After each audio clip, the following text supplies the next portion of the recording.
Have you ever sat in the quiet space with your grown child, a space that should hold warmth, and felt a sudden chill?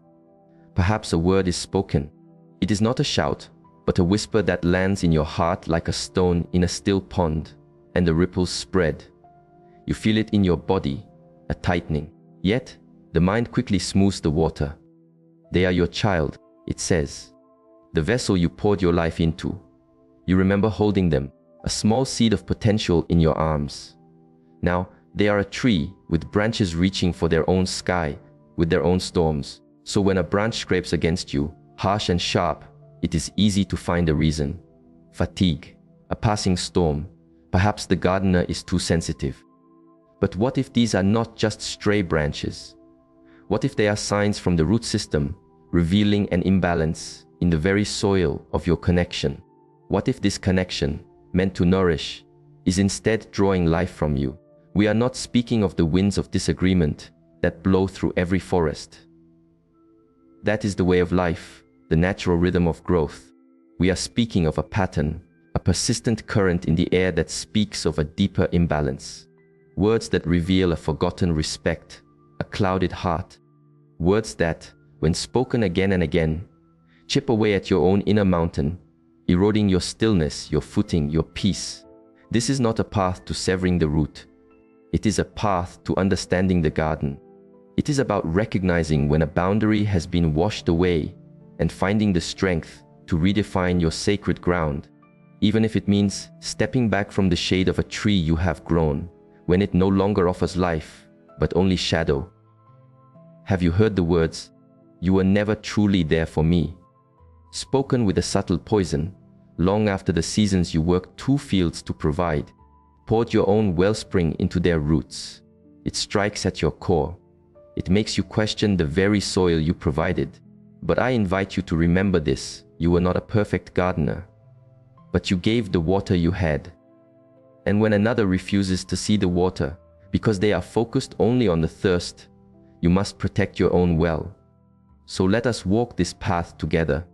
Let us look at these currents of language, the ones that do not just disturb the surface, but reveal a deep and unhealthy flow. The first current is the one that says, "You owe me." It may not use these exact words.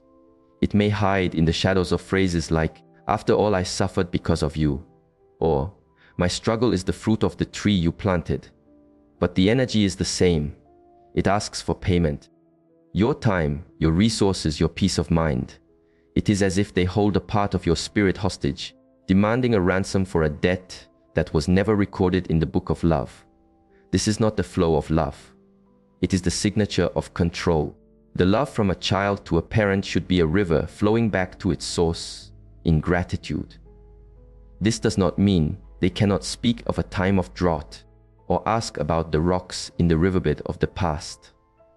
But when they demand a toll for the journey, when they turn your role as their origin into a weapon, the river becomes stagnant and toxic. You do not owe them the forest you have spent a lifetime growing. You do not owe them your inner silence every day, especially when it is consumed without thought, without reverence. If a grown child uses guilt as a chain, this is not the bond of family. This is the weight of blackmail. The second current to observe is this: you are old. You would not understand. This is a different kind of disturbance, is it not? It is not a crashing wave, but a silent fog that rolls in, making you feel unseen. It implies your wisdom. The landscape you have mapped through years of walking the earth is suddenly worthless. You have witnessed seasons change, empires rise and fall, felt the heartbreak of loss and the silent bloom of miracles. All of that, your entire inner library, dismissed with a single wordy, "Hold." Allow me to say this with clarity. To be older is not to be irrelevant. It is to be a mountain. You have seen more sunrises than many will ever imagine. You have weathered storms that would wash away a younger hill. When your own child uses your age as a cloud to hide you, to ignore the view from your peak, they are not being forward-thinking. They are being blind. Do not accept this fog. You have earned the right to speak from your mountain, to share what you see, especially when the words flow from a place of love. Your age is not a weakness. It is your strength. And if one you have guided forgets that, it is not your practice to convince them. It is your practice to protect your own sacred peak. Sometimes this means a withdrawal of your presence, physically or spiritually, until they remember the mountain that has always been there. The third current is the one that says, if you do not help me, I will find my own way without you. At first, this sounds like the declaration of a warrior, independent and strong. But listen closer, beneath the words, to the music.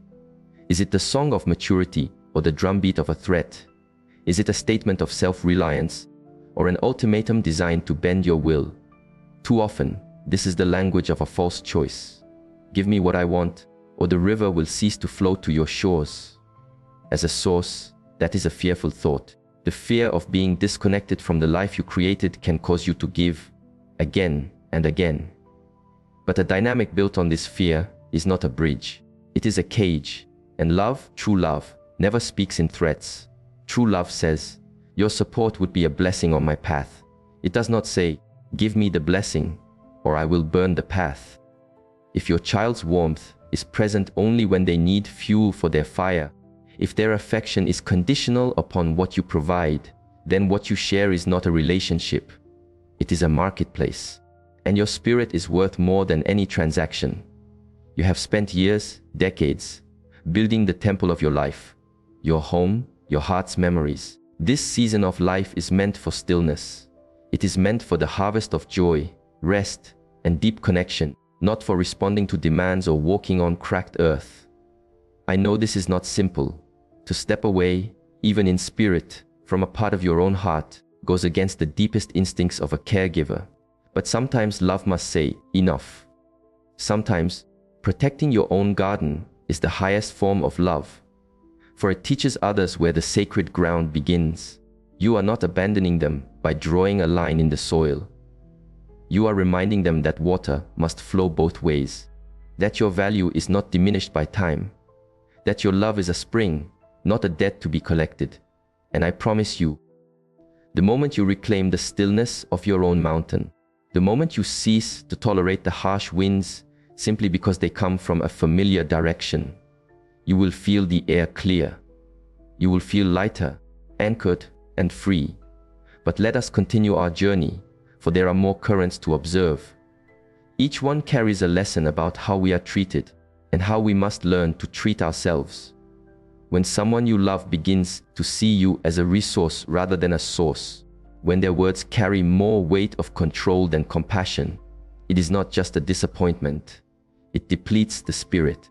And if that person flows from your own stream, it creates a unique kind of sorrow that few speak of. Let us name it so that we may understand it. The next current is the one that says, you are the reason my life is this way. I know that the art of parenting is practiced by imperfect hands. Every gardener looks back and sees moments they wish they had tended differently. That is the way of a human heart. But when an adult child uses your past as a constant anchor for their present, without ever taking the helm of their own ship, it creates a cycle of blame. And that is a heavy anchor for any soul to carry forever. You might hear it when storms are in their life. If you had been a different sun, my leaves would not have this shadow. Or, if you had planted me in different soil, I would be a taller tree. And because you are the source, the words penetrate deeply. You begin to question every season, every choice, every act of pruning you thought was for their highest good. But here is the truth that sets free. Raising a child is not signing a contract to carry guilt for their adult journey. They have their own breath, their own spirit, their own choices. They are the captains of their ship now. Blaming you for the storms they encounter may feel like a temporary shelter for them, but it keeps them from learning to read the stars. It keeps them lost at sea, and it keeps you chained to their anchor. You did not raise a flawless being, just as you were not a flawless guide. But if you tended them with love, if you gave the water you had, if you remained a steady lighthouse, even in their fog, then you have fulfilled your dharma. The rest of the voyage is theirs. Do not let them hang their journey around your neck. And if they cannot have a conversation without pulling you back into the tides of the past. It may be time to step back from the shore, not because you do not care, but because you care too much to let them keep you both from finding your way forward. Now, we come to a current that cuts very deep. When it appears, I invite you to stop and take a conscious breath. The words are, "You never really loved me." If you have ever felt this wave crash against you, I know the feeling. That single sentence attempts to take all that you are, every act of nurturing, every meal prepared with intention, every sleepless night you stood watch, and declare the entire ocean empty. But let us be very clear, this is not a statement of truth. It is an act of cruelty. Love is not always a perfect light. Sometimes love is a flickering candle in a great darkness. Perhaps your love was not loud or demonstrative. Perhaps you were a quiet river, not a thundering waterfall. But you gave the flow you had. Love is not measured in grand gestures that are seen by all. It is measured in the silent, steady current of presence. By remaining, by making the hard choices that were not understood at the time. For someone to erase all of that with a single phrase is not unfair. It is an emotional violence.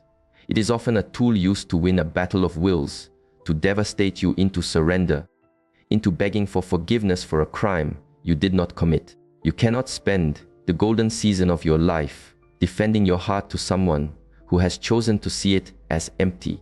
If they are willing to use your own love as a weapon against you, this is not a child seeking healing. It is a spirit seeking to control. And sometimes, the most profound act of love is to let go of the rope. You do not have to keep proving the existence of your river to someone who has already decided it has run dry. True love does not need convincing. It can feel the current even when the water is not perfectly clear. A child whose heart is open would not try to break yours with words like these. They would not wish to be the source of your tears. They would not want to bring you pain. This brings us to another subtle but powerful current. You are just being dramatic. This may not sound as sharp at first. It may even be delivered with a laugh. But do not be mistaken. It is a form of dismissal. It is a way of silencing your song, of minimizing your inner truth, of suggesting that you are overreacting each time you speak from your heart. Think of how many times in your journey you have been told to be quieter, to be tougher, to not disturb the waters. Especially as the seasons turn, you may notice your words do not seem to land with the same weight. Others may speak over you, not without truly hearing.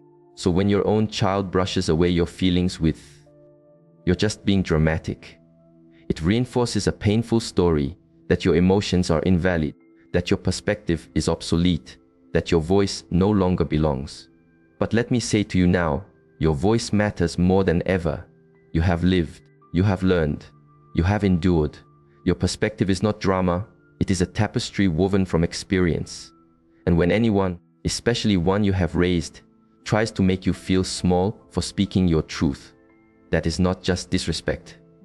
That is an act of silencing, and you are not required to accept it. You deserve to be heard. You deserve to speak without your truth being judged. And if those closest to you cannot provide that sacred space, you are fully within your spiritual rights to create that space for yourself, to step back and say, "No, my voice will not be dismissed." This chapter of your life is not about pleasing those who do not see your value. It is about standing in the quiet strength of your own mountain. It is about rediscovering peace. It is about living with a full heart, not one dragged down by the emotional weight of another's shadow. These currents we speak of are not just words. They are patterns of energy, of disrespect, of control. And the moment you begin to see them for what they are, you begin to reclaim your own energy. This is not about turning away from your family. It is about turning your face towards yourself, toward the respect and clarity you have earned. You are not too old to define your garden. You are not too old to begin anew. You are not too old to say, "This is enough." And if any part of your heart recognizes these echoes, know this: you are not alone in this silent pain. Today, you give yourself permission to name it. And soon, we will speak of the final currents, the ones that reveal the deepest truths about where you stand and how you can walk forward in strength. Let us continue, for the next current we must observe may seem like a small ripple, but it can erode the shoreline of your spirit over time. It is this: I did not ask for your opinion. Of course, every soul has the right to choose its own path, to follow the advice that resonates within. Your grown children are free to make their own choices, even those you would not make for them. This is the natural unfolding of life. You know this. You have made peace with it. But when the words are returned to you with a sharp edge, I didn't ask. What is truly being said is that your wisdom is no longer relevant, that your voice is an unwelcome sound, that the vast library of experience you have gathered, the hard-earned lessons, somehow count for nothing because the calendar has turned. It is a difficult truth to face, especially when your offering came from love, from a desire to light a candle on their path. When that offering is refused so coldly, as if it were a burden and not a blessing, it creates a division. It creates an isolation. If your child constantly silences you, making you feel your presence is conditional on your silence or your agreement, that is not the flow of respect. It is the architecture of control. And no parent, no matter the season of their life, deserves to be relegated to the shadows of their own family. You have a right to your perspective. You have a right to speak it. Even if they choose a different path, a heart of respect can listen without contempt. An awakened child does not have to agree with you, but they must always honor your place as their source. If they do not, you must ask yourself, are you pouring your river into a vessel that will not hold it? Now, we have held the most painful current for last. I invite you to approach this one with great care and compassion for yourself. It is the moment your child says, "You are the one who needs help, not me." There is a world where these words can come from true concern. Perhaps you are navigating a storm and they wish to offer you a harbor. That is one energy. But too often this phrase is not used as a life raft.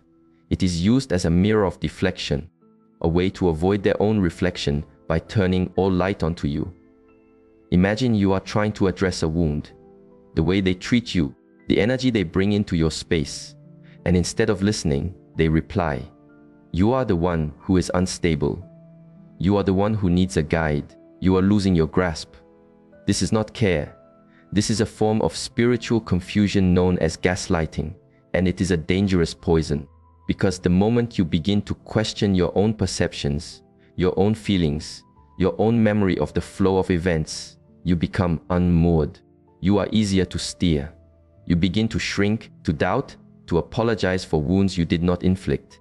This is precisely how the energy of control operates. So allow me to remind you of a fundamental truth. To need support is the way of the human, but to be told you need help as a way to be silenced, to be shamed, or to shift accountability, that is not support. That is an attack. And when it flows from your own child, it is doubly damaging, for they know the precise location of your heart's most tender places. If a conversation leaves you feeling as though you are losing your footing on what is real, that you are always the problem, that nothing you say has meaning unless it aligns with their narrative, you have every right, indeed a responsibility, to step back. You are not required to remain spiritually open to someone who uses your love to distort your reality. If you are still here, still breathing with these truths, I want to offer you something you may not have heard in a long time. You deserve respect, not mere tolerance, not polite avoidance. You deserve true respect, the kind that sees your heart, the kind that honors your journey, the kind that quiets itself to listen when you speak, the kind that acknowledges that you are the reason they walk this earth. I know some of this has been painful to hear. Perhaps it has awakened old wounds. That is okay. To acknowledge the storm does not make you bitter. It makes you brave. It means you are finally ready to stop carrying another's reign in silence. It means you are ready to put your own well-being first, not because you have ceased to love them, but because you have remembered to love yourself. So where does the path lead from here? It begins by honoring your own inner landscape. Stop smoothing over the turbulent waters just to keep a false peace. Give yourself permission to build a beautiful, strong fence around your sacred garden. Perhaps this means fewer calls into the storm.